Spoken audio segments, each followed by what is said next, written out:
Bonjour chers auditeurs et chères auditrices, nous nous retrouvons aujourd'hui jeudi 18 septembre pour Il était une fois. Nous allons frères et sœurs aujourd'hui méditer sur l'évangile dans Saint Luc, le chapitre 7, les versets 36 à 50. En ce temps-là, un pharisien avait invité Jésus à manger avec lui. Jésus entra chez lui et prit place à table. Survint une femme de la ville, une pécheresse. Ayant appris que Jésus était attablé dans la maison du pharisien, elle avait apporté un flacon d'albâtre contenant un parfum. Tout en pleurs, elle se tenait derrière lui, près de ses pieds, et elle se mit à mouiller de ses larmes les pieds de Jésus. Elle les essuyait avec ses cheveux, les couvrait de baisers, et répandait sur eux le parfum. En voyant cela, le pharisien qui avait invité Jésus se dit en lui-même, « Si cet homme était prophète, il saurait qui est cette femme qui le touche, et ce qu'elle est, une pécheresse. » Jésus, prenant la parole, lui dit, « Simon, j'ai quelque chose à te dire.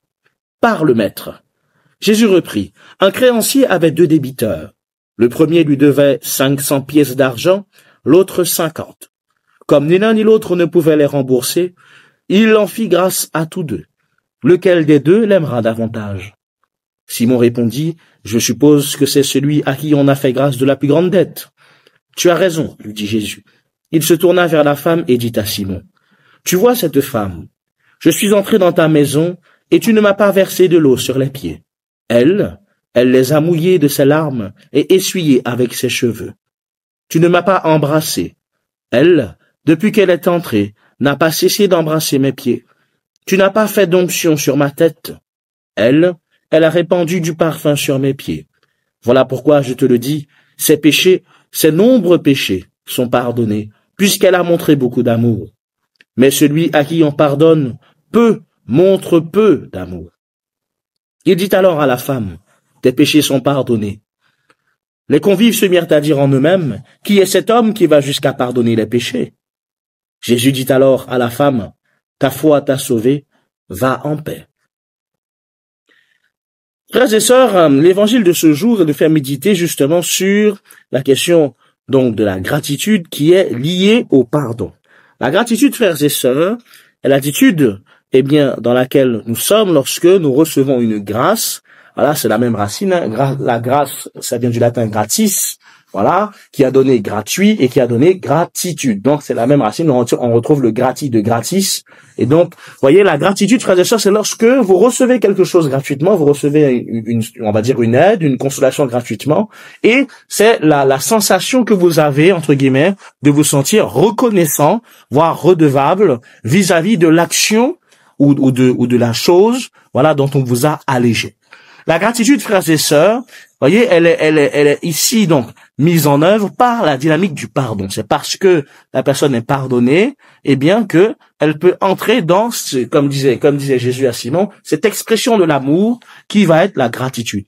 Et frères et sœurs, voyez, pardonner nous permet de retrouver une forme de gratitude pour la vie, voyez, mais inversement, lorsque nous ne pardonnons pas, vous constatez tout de suite que frères et sœurs, on considère la vie non plus comme un cadeau, mais on la voit comme étant, entre guillemets, un fardeau, voire, entre guillemets, un enchaînement de situations qui peuvent nous faire souffrir. Donc, voyez, la gratitude, frères et sœurs, elle nous pousse à demeurer toujours dans cette attitude-là de reconnaissance. Et vous allez me dire que je ne suis pas en train de vous apprendre quelque chose d'extraordinaire, mais frères et sœurs, la gratitude est quelque chose qui doit se cultiver. Elle doit se cultiver parce que lorsque nous recevons, comme je vous l'ai dit, ce fameux secours de Dieu, la façon dont nous considérons ce secours-là va exprimer aussi la façon dont nous allons être, oui ou non, reconnaissants. Pour illustrer ce que je vous dis, par exemple, un père demande à son enfant d'aller lui chercher une carafe d'eau. L'enfant va lui chercher une carafe d'eau, lui donne la carafe d'eau. Voyez, le père, à ce moment-là, ne dit pas merci.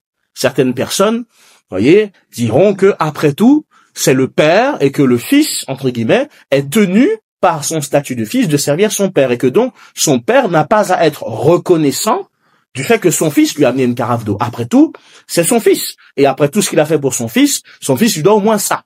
Voyez, frères et sœurs. Donc, voyez, inversement, si on prend le même scénario où on prend un père qui donc envoie son fils chercher une carafe d'eau, son fils lui ramène la carafe d'eau, se montre reconnaissant envers son fils, lui dit merci mon chéri, un petit baiser sur le front. Voyez tout de suite, frères et sœurs, la gratitude s'exprime de la part du père vis-à-vis de cet enfant-là. Et donc, c'est la considération que l'on a de l'autre qui va, entre guillemets, je vais dire, mesurer ou influer en tout cas sur la fameuse reconnaissance que l'on va avoir. Et je le dis parce que, frères et sœurs, dans notre rapport avec le Seigneur, j'ai l'impression qu'on n'a pas toujours conscience de l'énormité de grâce que le Seigneur nous a donnée et de l'énormité, entre guillemets, du salut qui nous est proposé. Quand on dit, frères et sœurs, que le Christ vous offre la vie éternelle, j'ai l'impression que parfois pour nous, vous voyez, on est un peu comme ce père qui, voyait son fils lui ramène la carafe d'eau et qui ne dit pas merci. C'est-à-dire que on considère que le Christ a fait ça pour nous, mais ça ne mérite pas de notre part une forme de reconnaissance, voire une forme de gratitude. Vous voyez, c'est comme si on se disait que c'était normal ce qu'il avait fait. Après tout, c'est le Fils de Dieu, il nous pardonne nos péchés. C'est normal, il est mort pour nous sur la croix pour ça, donc c'est normal. Et voyez, on n'entre pas dans cette dynamique de reconnaissance, frères et sœurs. Et être reconnaissant envers quelqu'un qui nous a pardonné, ça ne veut pas dire lui être soumis. Et je veux bien insister sur ça aujourd'hui. Lorsque, frères et sœurs, quelqu'un vous a effacé une dette, quand vous êtes dans la même pièce que la personne, parfois, et certaines personnes, je pense que vous pourrez vous identifier à ce que je dis, vous êtes un peu gêné. Parce que vous dites, elle m'a fait grâce de ça. Donc, vous essayez de compenser, on essaye d'être plus agréable vis-à-vis de cette personne, de lui donner plus de choses que d'habitude, de lui montrer plus d'affection que d'habitude. Parce que on a cette espèce de mal-être dans la reconnaissance, voyez, frères et sœurs. Et voyez, dans cette question de la reconnaissance, comme je vous disais, n'est pas un dû. C'est-à-dire que quand une personne vous fait grâce, elle ne demande pas en retour que vous fassiez toutes ces attentions pour elle, parce que elle a fait ça pour vous. Oui, autrement, ça veut dire que ce qui a motivé son geste initialement, ce qui a motivé le fait qu'elle vous aide, le fait qu'elle vous pardonne, c'est qu'elle espère en retour, entre guillemets, que vous ayez une sorte de fidélité indéfectible envers elle. Et je le dis parce que, frères et sœurs, c'est parfois ce qu'on pense vis-à-vis du bon Dieu. Alors, frères et sœurs, le bon Dieu ne pense pas comme ça avec nous. Le bon Dieu ne nous en veut pas en nous disant, j'ai donné ma vie pour vous, et comme vous ne me le rendez pas, entre guillemets, je suis yeg, si je puis dire. C'est la gratitude, frères et sœurs, n'est pas une forme d'esclavage.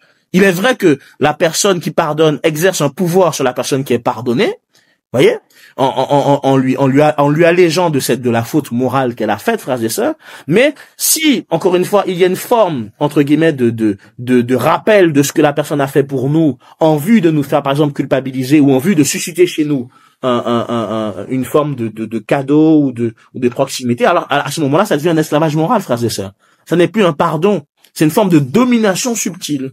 C'est comme si la personne disait, souviens-toi que j'ai fait ça pour toi, que j'ai fait ça pour toi, alors tu peux au moins faire ça pour moi. Vous voyez, Jésus n'est pas dans cette forme d'esclavage moral, frères et sœurs. Jésus, je le répète, n'est pas dans cette forme d'esclavage moral. Jésus nous pardonne par amour gratuit pour nous. Gratuit, frères et sœurs. Tout simplement. Et la gratitude authentique, elle n'est pas forcée, elle est joyeuse. Vous voyez, on peut être reconnaissant sans se sentir prisonnier. Et c'est une reconnaissance, frères et sœurs, à ce moment-là qui élève. Vous voyez, dans la tradition chrétienne, Dieu nous pardonne gratuitement. Et ce pardon, il appelle une réponse de gratitude. Vous voyez, c'est pas un pardon qui va asservir, entre guillemets. Le Seigneur ne va pas vous demander des comptes parce que vous ne l'avez pas dit merci de vous avoir sauvé. C'est pas pour ça que le Seigneur va vous en vouloir. Le Seigneur va vous en vouloir si, frères et sœurs, le pardon qui vous a été offert et donné, vous ne le considérez pas et vous considérez pas que c'est un cadeau que Dieu vous a fait, mais que vous le considérez comme une normalité. C'est normal que Dieu soit mort pour moi. C'est tout à fait normal que Dieu me donne des grâces parce que j'ai fait ça. Et à ce moment-là, frères et sœurs, voyez, nous ne sommes plus dans la gratitude. Nous ne sommes plus dans la gratitude. La gratitude, je vous le redis, elle prend racine dans ce mot de la gratuité, de ce qui est gratuit, frères et sœurs. Vous voyez, le pardon que Dieu nous donne n'est pas pour but de nous faire devenir des esclaves. Entre guillemets, on se dit, mais il faut qu'on aille à la messe parce que comme Jésus est mort pour nous, il faut qu'on aille à la messe, quoi. Vous voyez, non, frères et sœurs, c'est que au contraire, la gratitude nous invite à entrer dans la dynamique d'amour qui a été faite vis-à-vis de notre personne. C'est-à-dire que quand je contemple l'acte, je me dis, par cet acte-là qui a été posé envers moi, je reçois une forme d'amour. Et cet amour-là que je reçois, je vais le rendre à la personne qui me l'a donné. non pas comme un dû, mais comme étant une forme d'expression que moi aussi, je vais vouloir partager avec lui. De la même façon que lui a exprimé cet amour-là pour moi en me remettant ma dette, en m'aidant à changer mon pneu, etc., etc. Eh bien, moi aussi, je vais exprimer mon amour vis-à-vis de cette personne-là en faisant telle ou telle chose, en disant telle ou telle chose pour elle. Mais ça n'est pas conditionné, frères et sœurs, par des choses particulières. Voyez, vous ne pouvez pas, si par exemple vous avez aidé quelqu'un et que quelqu'un est reconnaissant envers vous, lui imposer une forme de gratitude. Vous ne pouvez pas faire ça, frères et sœurs, parce que ça veut dire que ça ne sort pas de manière gratuite du cœur de la personne. C'est-à-dire que c'est vous qui suscitez chez l'autre cette réaction-là. Voyez ce que je veux dire? Et donc, dans la gratitude, frères et sœurs, si une personne est reconnaissante envers vous, par exemple, vous n'avez pas à lui dire quoi que ce soit. C'est elle qui va exprimer l'amour qu'elle a besoin de vous exprimer comme elle voudra vous l'exprimer, selon ce qu'elle voudra vous exprimer. Et inversement, si vous êtes reconnaissant envers quelqu'un, et là, en l'occurrence, envers Dieu qui vous a pardonné pour vos fautes ou envers d'autres personnes qui vous ont aidé, frères et sœurs, cette reconnaissance-là doit s'exprimer par un amour gratuit et libre. Libre. C'est vous qui devez décider comment vous rendrez cela au Seigneur. Ça ne veut pas dire que, frères et sœurs, vous pouvez dire, du coup, pour exprimer ma gratitude au Seigneur, je vais pas à la messe, je fais ci, je fais ça. Mais si vous voulez, quand le Seigneur nous dit il nous donne des lignes directrices de l'amour, eh bien, frères et sœurs, c'est que l'amour qu'on voudra exprimer au Seigneur, puisque on sait que c'est ça qui lui fait plaisir, eh bien, c'est ça qu'on exprimera. Pas parce que le Seigneur nous le demande, mais parce qu'on voudra, par gratitude et reconnaissance, l'exprimer envers lui. Voyez, frères et sœurs? Comme le Seigneur nous a dit que faire sa volonté, eh bien, c'est faire ce que le Père demande. Comme le Seigneur nous a dit que prendre soin des pauvres, c'est prendre soin de lui. Matthieu 25, 40. Eh bien, frères et sœurs, voyez, c'est pour ça que je vais exprimer ma gratitude, par exemple, par rapport au fait que le Seigneur m'ait donné une grâce, mais je vais exprimer ma gratitude, par exemple, en aidant quelqu'un. Vous voyez, c'est pas Dieu qui va me dire, comme je t'ai aidé, fais ça pour moi. Non, c'est comme je sais que aider les gens, c'est aider Jésus, et que je veux dire à Jésus que je l'aime, alors je vais aider les autres. Vous voyez, frères et sœurs, c'est une petite nuance, mais c'est une petite nuance qui fait toute la différence. Sinon, comme je vous l'ai dit, on tombe dans l'esclavage moral. Et Dieu ne nous veut pas esclaves, Dieu nous veut libres, frères et sœurs. Alors, prions aujourd'hui, chacun et chacune d'entre nous, pour que le Seigneur nous aide toujours plus, frères et sœurs, à être reconnaissants, à vivre dans cette gratitude pour la vie éternelle qu'il nous a donnée, pour le pardon de nos péchés qu'il nous a obtenu, qu'il nous aide, frères et sœurs, à avoir cette considération pour lui, pour pleinement entrer dans cette gratitude-là, qu'elle puisse nous permettre d'exprimer notre amour, voilà, vis-à-vis de notre Seigneur, de la façon que nous estimerons la plus juste, au nom du Père et du Fils et du Saint-Esprit. Amen.